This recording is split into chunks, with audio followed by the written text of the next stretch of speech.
Hi friends, എല്ലാവർക്കും Hasina's cooking വേഡിലേക്ക് സ്വാഗതം. നമുക്കൊന്നൊരു സ്നാക്സിൻ്റെ recipe നോക്കിയിട്ട് വരാം കേട്ടോ. വീട്ടിലുള്ള സാധനങ്ങൾ വെച്ചുകൊണ്ട് തന്നെ വെറും 5 മിനിറ്റ് കൊണ്ട് തയ്യാറാക്കിയെടുക്കാൻ പറ്റിയ ഒരു അടിപൊളി ഈസി സ്നാക്സ് ആണ്. കുട്ടികളൊക്കെ സ്കൂൾ വിട്ട് വരുന്ന സമയത്ത് വേഗത്തിൽ തയ്യാറാക്കിയെടുക്കാൻ പറ്റിയ ഒരു അടിപൊളി സ്നാക്സിൻ്റെ റെസിപ്പി ആട്ടോ ഇത്. ഇതെങ്ങനെയാണ് നമുക്ക് തയ്യാറാക്കിയെടുക്കാൻ നോക്കിയിട്ട് വരാം.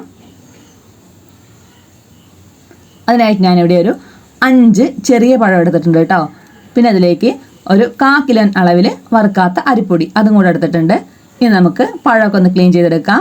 ഇതിലേക്ക് ഇനി ഒരു 5 ടേബിൾ സ്പൂൺ അളവിൽ തേങ്ങ അതുകൂടെ ചേർത്ത് കൊടുക്കാം. എന്നിട്ട് നല്ലപോലെ കൈ വെച്ചിട്ട് ഇതൊന്ന് ഉടച്ചെടുക്കണം. മിക്സിയിലിട്ടൊന്നും അരച്ചെടുക്കരുത് കേട്ടോ. ഇതുപോലെ കൈ വെച്ചിട്ട് നന്നായിട്ടൊന്ന് നമുക്കിത് ഉടച്ചെടുക്കാം. തേങ്ങയും പഴമൊക്കെ നന്നായിട്ടൊന്ന് ഉടഞ്ഞു കിട്ടണം കേട്ടോ. ഇനി ഇതിലേക്ക് 1/4 കിലോ അളവിൽ അരിപ്പൊടി അതുകൂടെ ഒന്ന് ചേർത്ത് കൊടുക്കുന്നുണ്ട്. വറുക്കാത്ത അരിപ്പൊടി കേട്ടോ.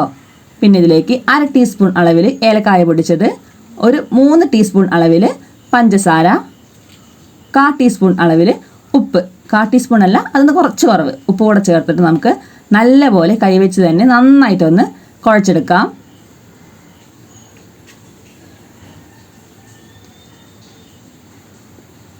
നല്ലപോലെ ഒന്ന് മിക്സാക്കി എടുത്തിട്ടുണ്ട്. ഇനി ഇതിലേക്ക് ഒരു 2 പിഞ്ച് അളവിൽ ഫുഡ് കളർ കേട്ടോ, മഞ്ഞ കളർ. അത് ആവശ്യങ്ങൾ ചേർത്താൽ മതി. ഞാൻ കുറച്ച് അതുകൂടെ ഒന്ന് ചേർക്കുന്നുണ്ട് കേട്ടോ. എന്നിട്ട് ഒന്നുകൂടെ ഒന്ന് നന്നായിട്ടൊന്ന് മിക്സ് ചെയ്തെടുക്കാം. കുറച്ച് ഉപ്പിൻ്റെ കുറവുണ്ടായിരുന്നു. കുറച്ച് 1 പിഞ്ച് അളവ് ഉപ്പ് കൂടെ ചേർത്തിട്ട് ഒന്നുകൂടെ ഒന്ന് കൈ വെച്ചിട്ട് നന്നായിട്ടൊന്ന് മിക്സാക്കി എടുക്കാം കേട്ടോ. ഞാൻ എന്താ മാവൊക്കെ ഒന്ന് കറക്റ്റ് ആക്കിയിട്ട് റെഡിയാക്കി വെച്ചിട്ടുണ്ട്. ഇനി നമുക്ക് ഓരോരോ ബോൾസ് ആയിട്ടൊന്ന് ഉരുട്ടിയെടുക്കാം. കയ്യിൽ ചെറുതായിട്ടൊന്ന് എണ്ണ തടവിയതിന് ശേഷം ഇതുപോലൊന്ന് ഓരോരോ ബോൾസ് ആയിട്ടൊന്ന് ഉരുട്ടിയെടുക്കാം കേട്ടോ. ഇനി നമുക്കത് കയ്യിൽ വെച്ചിട്ട് പതുക്കെ ഒന്ന് ഇതുപോലെ ഒന്ന് അമർത്തി കൊടുക്കാം.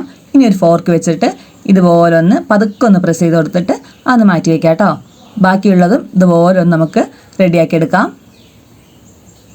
ഞാനെല്ലാം അതുപോലെ ഒന്ന് റെഡിയാക്കി മാറ്റി വെച്ചിട്ടുണ്ട്. ഇനി നമുക്കിതൊന്ന് ഫ്രൈ ചെയ്തെടുക്കണം. അതിനായിട്ട് ഞാൻ ഓയിൽ നല്ലപോലെ ചൂടാക്കിയിട്ടുണ്ട്. അതിനുശേഷം സിമ്മിൽ വെച്ചതിന് ശേഷം നമുക്ക് ഓരോന്നായിട്ട് അതിലേക്ക് ഇട്ട് കൊടുക്കാം കേട്ടോ. ഫുള്ളിൽ വെക്കരുത്, പുറമൊക്കെ പെട്ടെന്ന് കരിഞ്ഞു പോകും. ഉൾവശവും നല്ലപോലെ വെന്ത് കിട്ടില്ല. അതുകൊണ്ട് സിമ്മിൽ വെച്ച് തന്നെ വേണം ഇത് വേവിക്കാനായിട്ട് കേട്ടോ. ഞാൻ എല്ലാം ഒന്ന് ഇട്ട് കൊടുത്തിട്ടുണ്ട്. ഇനി സിമ്മിൽ വെച്ചിട്ട് ഒരു 2-3 മിനിറ്റ് ഒരു സൈഡ് നല്ലപോലെ ഒന്ന് ഫ്രൈ ചെയ്തെടുക്കാം. ഇടയ്ക്കൊന്ന് ഇളക്കി കൊടുക്കണം കേട്ടോ, അല്ലെങ്കിൽ നമ്മൾ ഇട്ട ഭാഗം ഉണ്ടല്ലോ നല്ലപോലെ അങ്ങ് കരിഞ്ഞു പോകും. അതുകൊണ്ടൊന്ന് ഇടയ്ക്കൊന്ന് പതുക്കെ ഇതുപോലെ ഒന്ന് ഇളക്കി കൊടുക്കണം.